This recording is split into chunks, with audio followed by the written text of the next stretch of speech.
points of light today bring us to a fantastic conversation with today's guest. Her name is Catherine Magid. She grew up here in Greensboro, has been a part of Temple Emmanuel for as long as she can remember. And I'm really just delighted to have a dear friend, someone who's very well known in our community with us. So, Catherine, how you holding up? How you doing these days? Well, we're doing great, and thank you so much for having us here. You My got it. mom is 93, and she's doing fantastic.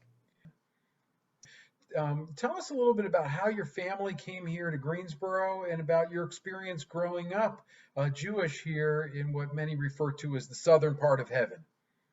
Oh my goodness. Well, you know, we moved here in 1957 from Connecticut because we were building a factory in Reidsville that would accommodate or employ 250 people.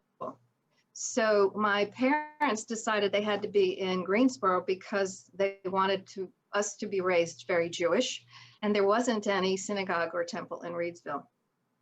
So we came here in 57. I was 6, and my first memory of Temple Emmanuel is going with Fanny Love, who was the membership chair, and my mom to a mother-daughter banquet at the temple.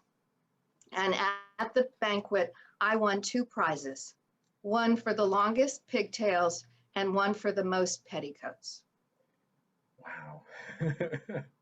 And the year that we moved here, we weren't even temple members then. The year that we moved here, Friendly Shopping Center had just been built. And I can remember, you know, we came by train here and going downtown, and downtown was where all the action was at downtown, and going to a building with my mom for some reason, and there were 2 water fountains and one said colored. And I looked at her and I said, "Oh, I hope it's yellow."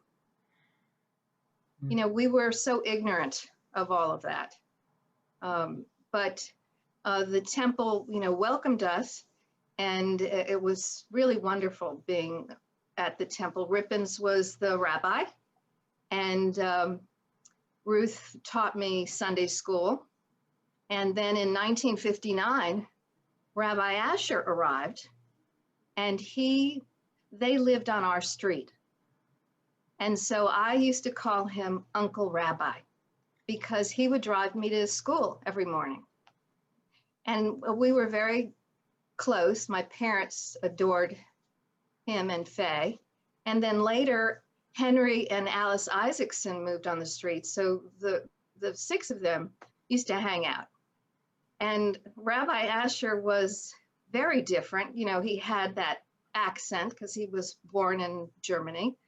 And his sermons had like a national theme to them. It was very insightful conversation that he would have with us. And I can remember being in his house and he would watch ridiculously stupid cartoons on TV before he would go, you know, to the temple to write these really thought-provoking sermons, you know. And at the temple, the services were on Friday night, and the organ was played, and we had 4 in the choir who were not members of the temple who sang.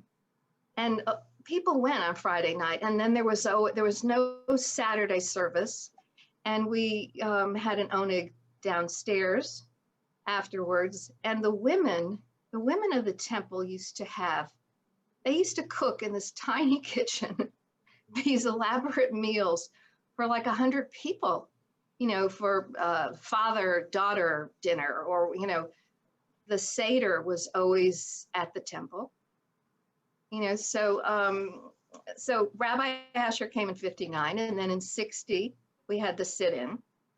Yeah, I'm wondering what your recollections are of that period. If you remember, you know, you're someone who, like you said, is kind of keenly focused in on what's going on in the world around you, although maybe it's not making sense as much. But by that point, you'd been here for a couple of years, but you were still somewhat young. What do you remember from that period? And do you remember some of the things that Rabbi Asher preached on or talked about, beginning in February 60 and then, subsequent to that? Yes, I remember some of it, but I was 9 years old. I know that we used to eat in Woolworths. We used to go downtown very often. My experience, was not one of really knowing about that, because at the time my mother, my sister is 9 years younger than me, and so my mother was pregnant at that point with my sister, so we didn't go downtown. We were just focusing on this new person who was going to be added to our family. But I can remember, as a young person, maybe 11 or 12, taking the bus downtown and wanting to sit in the back of the bus, and a woman grabbing me around my waist and saying, "Honey, come sit next to me," and turning around to look, and the whole back of the bus was filled with Black people.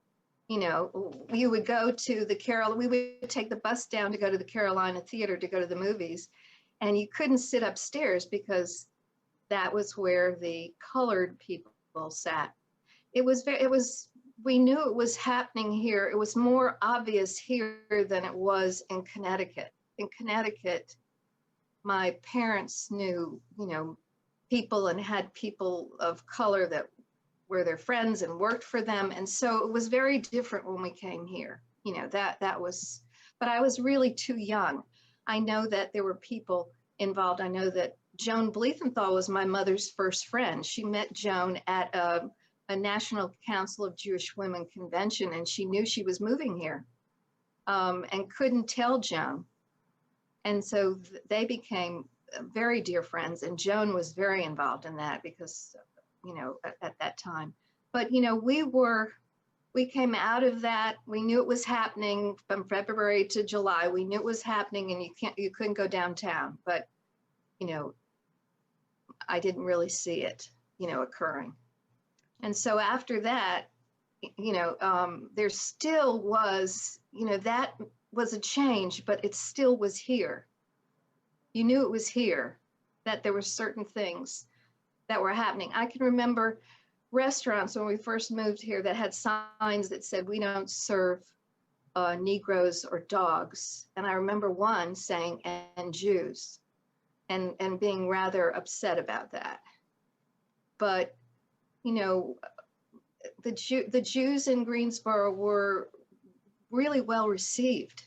There was a wonderful blending that occurred, and back to the temple, by 64, it was time for the bar mitzvahs and bat mitzvahs to happen. And Rabbi Asher was very good friends with Rabbi Kling.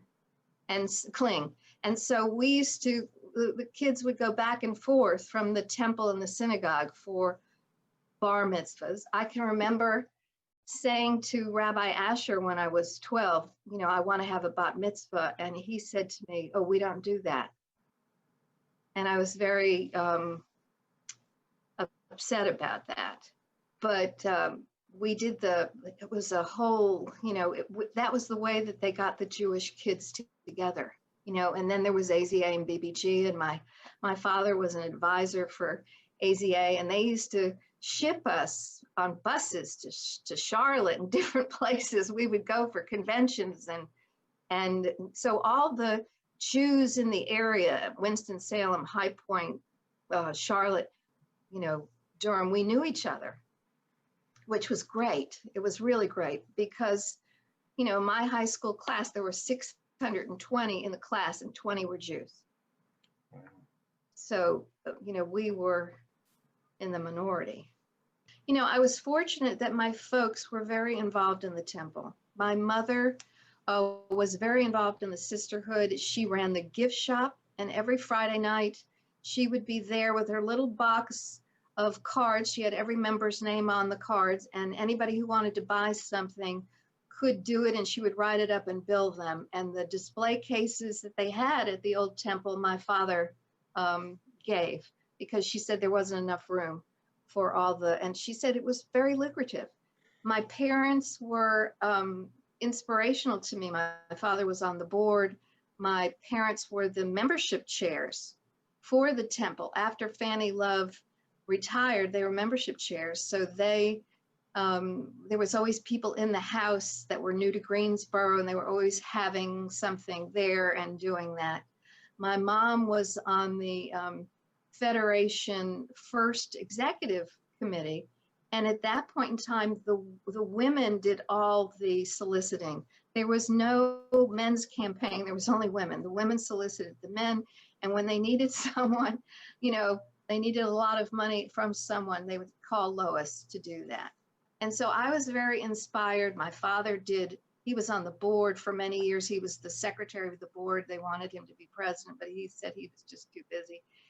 And they were very involved with the community. So when I moved here, I did all of that, being involved with sisterhood, being on the board, and running the campaign for the Federation. But the most wonderful moment for me was when my mother and I decided to have our B'nai Mitzvah together. And at that time I was living with her, and she got the vowels and I got the letters. So we would study together. And I can't tell you the thrill of being at the Torah with her. That's something I will never forget.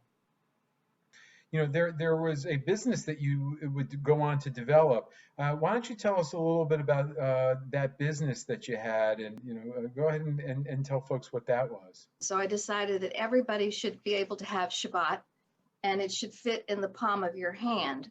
So I found a little Shabbat candlestick that screwed apart, and you could put your candles in it. And so there was no excuse anymore to not do Shabbat. So I started, bringing it with me, and we would be out and I would light my candles, and I decided, wow, I should start something with this. So I created Shabbat to Go, which was an online business.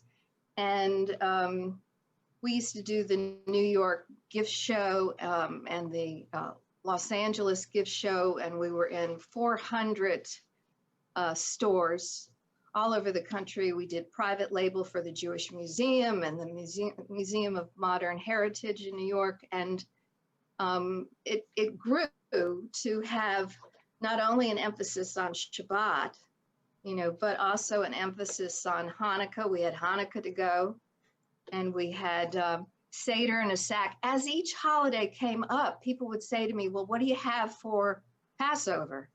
It was quite diverse. And my mother used to go with me to the gift shows, and she would be there. We would be in a booth across from someone like Vera Bradley. It was big time.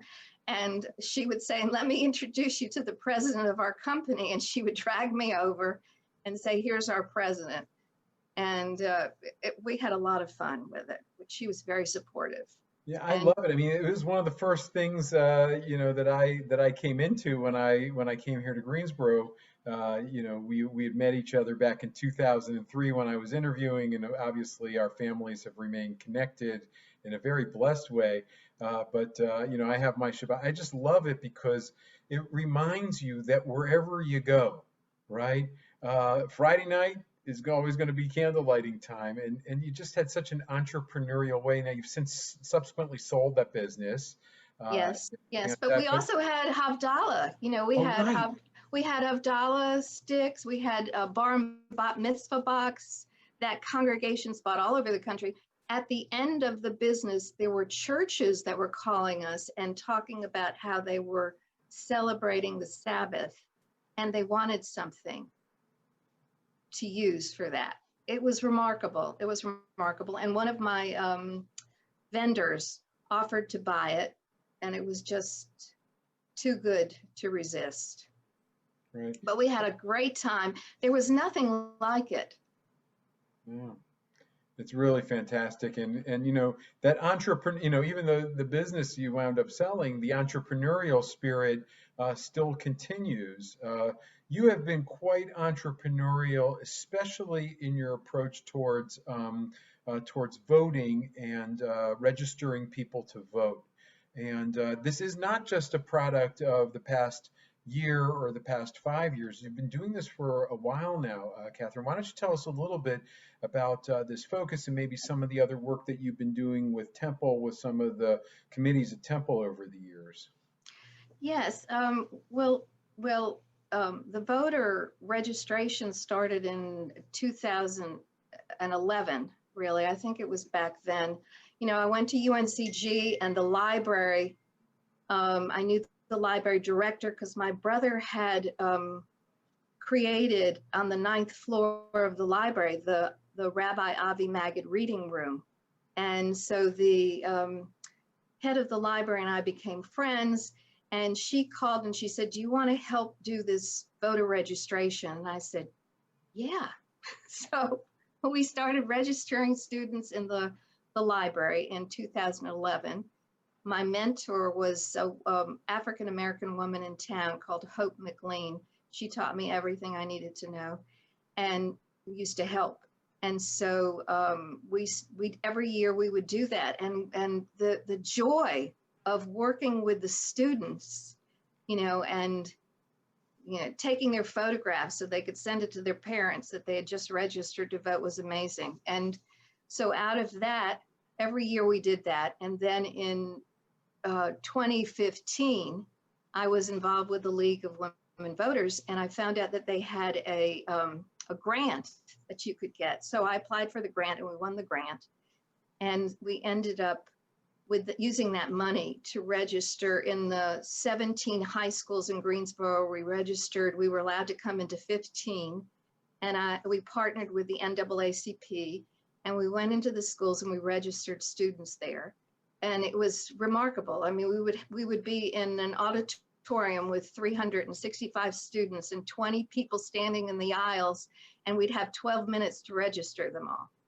So listen, as you're talking, your people are probably imagining, well, you may have registered a couple of dozen or maybe 100 or so students. In some of these efforts, why don't you give people a sense of how many students, whether it's those who are about to turn 18 in high school or those who are on the college level, in those efforts, how many registered voters did you wind up picking up at those times? We registered 4,200 high school students. It was the largest amount that the League of Women Voters had ever done. And we created a website with pictures, which the National League used on their website, the pictures. And we had Temple members like Brian Goldberg and Sherry Dickstein and Terry Flemberg. They all came out, and the beautiful part of it for me was that they would all be smiling while they were doing it. It was remarkable. And out of that, the National League of Women Voters invited me to host a caucus representing North Carolina at the national convention and speak about what we had, our voter registration effort. And then the state league had me create a survival guide, and I gave talks about how to do this. We text the students. We did a lot of things that were new. After we registered the students, then we went back and we explained to them and gave them out cards of where they needed to go and when they needed to go and text them to remind them. And so it's been a big passion of mine. I feel like everyone should have it's not a right. You just should do it. Everyone Right. should. Yeah. It was within the course of the past weeks, right, that we had a very special Friday night at Temple where we celebrated the life and legacy of a woman who, actually you're walking in her footsteps at this point. Celebrating 100 years since since the 19th Amendment. And maybe you could talk for a few minutes about that effort, not necessarily about the Shabbat service, but talk about Gertrude Weil for a few minutes and what you've been involved with. Yeah. Well, this year was my year of honoring Jewish women. that was my theme for the year, and so Gertrude Wheel was became the president of the North Carolina League of Women Voters.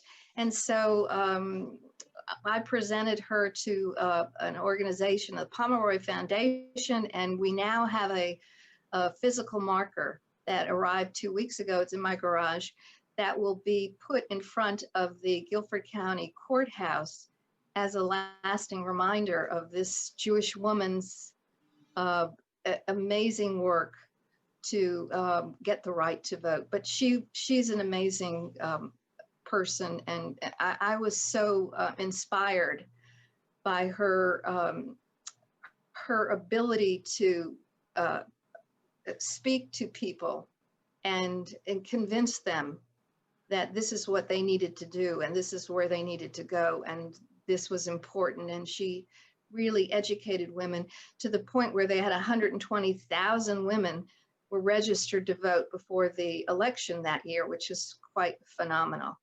So in my year of honoring people, we're now I'm working with the Ruth Wicker Center to add to their tribute of women, Joan Blethenthal as one of the women there. So this is my year of, I just felt like I was on a committee with the League to remember the 100th anniversary, and they kept talking about the Quakers and everyone else. And I just felt like the Jewish women were doing some amazing work, and I wanted to know more about what they were doing. And so my year is continuing into next year because of COVID, but this is my year of honoring Jewish women and remembering them. Yeah, great. And it's amazing because, we might talk more globally, but Gertrude had very, strong roots here in Greensboro. And, just like so many other times, it just seems like the stories tend to weave their way into Greensboro, and especially into Greensboro's Jewish community in Temple Emmanuel in such blessed ways. Yes, the Cohn family and the Levies and the Blethenthals, they were all related in some way to her. It was just like during my time, they brought all the Jewish kids together, and the Jewish people knew each other. That was the beauty of Greensboro. Well, Catherine, listen, this has been a fantastic conversation. I want to ask you, is there one, let's say, remembrance of Hanukkah here over the years, right? Take us back to whenever time you want to, just one story that sticks out for you from all the years here, a memory that you have. Oh, I have a good one. With the Shabbat to go, I had a Hanukkah in a box. And I invited all of my nieces and nephews to my house, and I gave them all a Hanukkah in a box, and we set it up on a table, and everyone lit their own Hanukkah menorah. It was great, with Mom being here and so forth.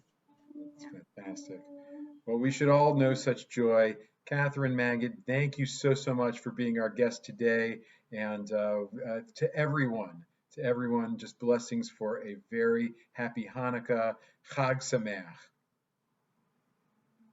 Chag Sameach. Thank you for having me. Absolutely.